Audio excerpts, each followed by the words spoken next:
خدا تعالیٰ کے وجود پر ایک ایسی ڈیبیٹ جسے پوری دنیا نے لائیو دیکھا۔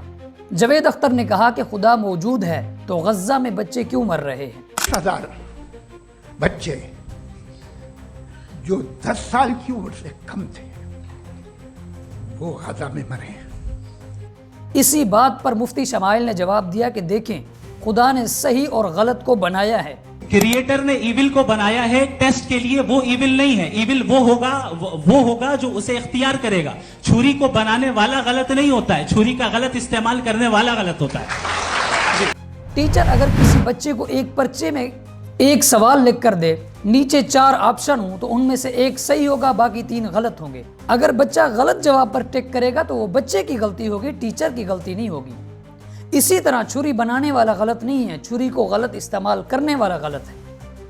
یہ ڈیبیٹ خدا تعالیٰ کے وجود پر تھی، لیکن جاوید اختر بار بار مذہب کو لے آتے تھے۔ کمال یہ ہے کہ دنیا کے سارے مذہب سب جانتے ہیں یہ دنیا کیسے بنی تھی، کیسے مٹے گی، مرنے کے بعد کیا ہوگا، ان کو سب علم ہے۔ جاوید اختر کو مفتی شمائل کی باتیں سمجھ نہیں آتی تھی، 2 مرتبہ پوچھا کرتے تھے۔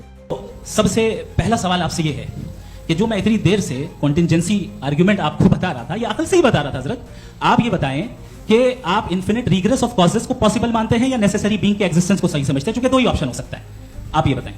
دیکھیے، آپ کو میں ایمانداری سے بات کروں گا، ایک تو میں کنٹینجنسی ورڈ ٹھیک سے سمجھتا ہوں، اور اس وقت بھی جو آپ نے انگریزی کے الفاظ استعمال کیے وہ ذرا تھوڑے سے مجھے ڈیفیکلٹ اور کمپلیکیٹڈ رہے، تو آپ ذرا سمپل زبان میں سوال کر سکتے ہیں؟ بالکل کر سکتے ہیں۔ آپ جاوید اختر کی بے عقلی کا اندازہ اس بات سے لگا سکتے ہیں کہ بات خدا کے وجود پر تھی اور جاوید اختر درمیان میں ڈائناسور کو لے آئے۔ کسی بھی دنیا کی مذہبی کتاب میں ڈائناسور کا ذکر نہیں ہے۔ آپ نے کہا کہ کسی مذہبی کتاب میں ڈائناسور کا ذکر نہیں ہے، افسوس کہ آج تک کسی میتھمیٹکس کی کتاب میں مجھے ڈائناسور کا ذکر نہیں ملا۔ پتہ نہیں جاوید اختر کے ہاتھ سردی کی وجہ سے کانپ رہے تھے یا مفتی صاحب کی وجہ سے۔ آڈینس میں بیٹھے لوگ زیادہ تر سوال جاوید اختر سے کر رہے تھے، تو جاوید اختر نے ایک عجیب بات کی۔ ارے بھیا سر، میرا سوال یہ ہے، کچھ ان سے بھی تو پوچھو۔ جی نہیں، بس آپ سے ایک سوال ہے۔ جیسے تھیسٹوں کے پاس اپنے جو ایشور کو مانتے ہیں ان کے پاس اپنے سوشل گیٹ ٹوگیدرز ہیں، 5 روزہ کرسمس آنے والا ہے، ہولی ہے، دیوالی۔ ایک اور مجلس میں جاوید اختر نے اللہ رب العزت کی ذات پر ایک عجیب گستاخی کی۔ یہ جو آپ آسمان دیکھ رہے ہیں نا، یہ گراؤنڈ فلور ہے، اس کے اوپر 7 فلورز اور ہیں۔ 7 فلور پہ جو پینٹ ہاؤس ہے اس میں گاڈ رہتا ہے۔ تو اگر تمہاری مرضی کے بنا پتہ نہیں ہلتا تو پھر یہ جو دنیا میں اتنا نیائے ہے، یہ چاہے تو روک سکتا ہے لیکن یہ ہونے دیتا ہے کہ مجھ سے پوچھے گا کہ تم نے کیا کیا دنیا میں پوچھوں گا اگر یہ نکلا کہ بھائی تم نے کیا کیا تھا۔ میرے محترم دوستو، جب دلیلیں تھک جاتی ہیں تو انسان تنہائی ڈھونڈتا ہے، اور ایک ایسی ہی تنہائی میں سمندر کے کنارے ایک بوڑھا شخص کھڑا ہوا تھا۔ اس کے ہاتھ میں ریت تھی جو آہستہ آہستہ انگلیوں میں پھسل رہی تھی۔ وہ شخص کوئی شاعر نہیں تھا، کوئی عالم نہیں تھا، وہ ایک ریاضی دان تھا۔ وہ برسوں سے ایک سوال پر کام کر رہا تھا کہ کیا کائنات واقعی اندھی ہے؟ اسی رات اس نے اپنے نوٹس بند کیے، اس نے آسمان کی طرف دیکھا۔ ستارے ایک بے ہجوم نظام کتابیں نہیں تھے، بلکہ کسی منظم قانون کتابیں تھے۔ اسے اچانک احساس ہوا کہ ریاضی کا سب سے بڑا مسئلہ اعداد نہیں ہے، بلکہ مناسب تناسب ہوتے ہیں۔ اگر زمین سورج سے ذرا سی بھی قریب ہوتی تو پانی ابل جاتا، اور ذرا سی بھی دور ہوتی تو سب چیزیں جم جاتی۔ یہ فاصلے کسی غلطی کا نتیجہ نہیں ہو سکتے تھے۔ وہ چلایا کیونکہ کچھ سال پہلے اسی شخص نے ایک تجربہ دیکھا تھا کہ ایک خلیے کے اندر موجود DNA کو جب کھولا گیا تو معلوم ہوا کہ اس میں معلومات محفوظ ہیں۔ الفاظ کے بغیر معنی نہیں ہوتے اور معنی کے بغیر لکھنے والا نہیں ہوتا۔ یہ بات اس کے ذہن میں بجلی بن کر گری۔ اگر ایک سطر خود نہیں لکھی جا سکتی تو یہ زندگی کی پوری کتاب کس نے لکھی ہے؟ اسے اپنے استاد کا ایک جملہ یاد آیا جو کبھی اس نے مذاق کے طور پر سمجھایا تھا کہ جب سائنس بہت گہرائی میں جاتی ہے تو وہاں خاموش نہیں، سوال ہوتا ہے۔ اس نے پہلی بار مانا کہ سائنس جواب نہیں دیتی بلکہ دروازے کھولتی ہے، اور ہر کھلا دروازہ کسی نہ کسی ارادے کی طرف جاتا ہے۔